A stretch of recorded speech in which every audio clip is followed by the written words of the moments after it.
And one of those values is freedom. So let me talk about that just for a second. Because I don't think we've ever heard an election with candidates who understand freedom so differently.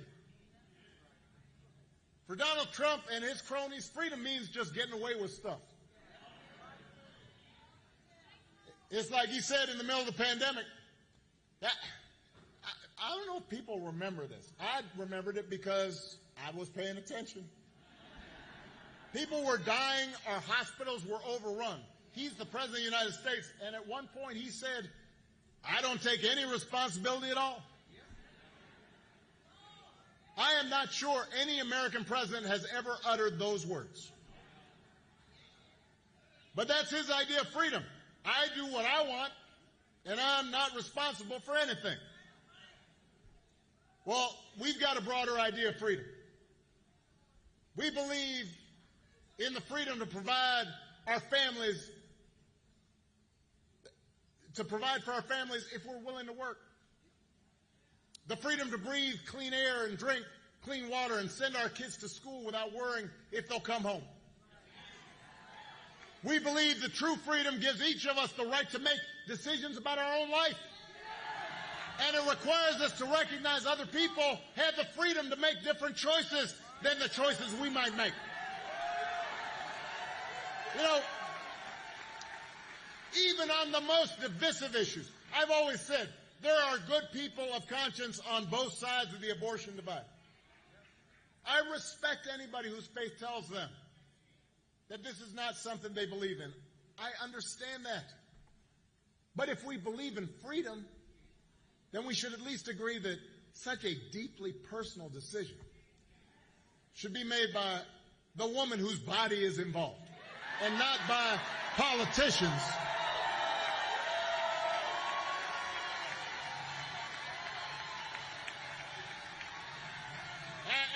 And it's been fascinating to watch Donald Trump because I think he's starting to figure out, well, maybe this isn't a popular issue for me. So, and he'll say anything, right? So now he's trying to tie himself into a pretzel on this issue. When he first ran for president, he said he would support punishing women who got an abortion. A few weeks ago, he told a bunch of women, I will be your protector. Listen, I'll tell you how he protected you.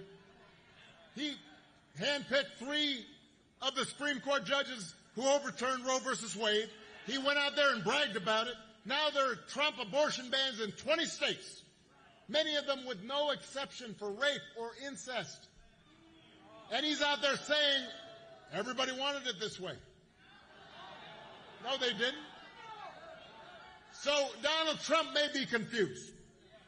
But let's be clear about what's at stake here.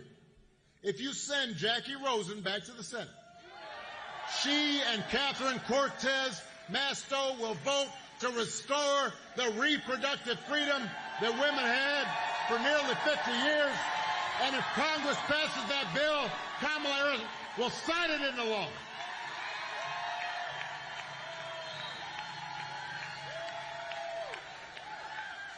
And here in Nevada, you don't have to wait. Because abortion, reproductive freedom is actually on the ballot. You have a chance to vote yes on question 6 for reproductive freedom and keep women, not politicians, in control of their personal medical decisions.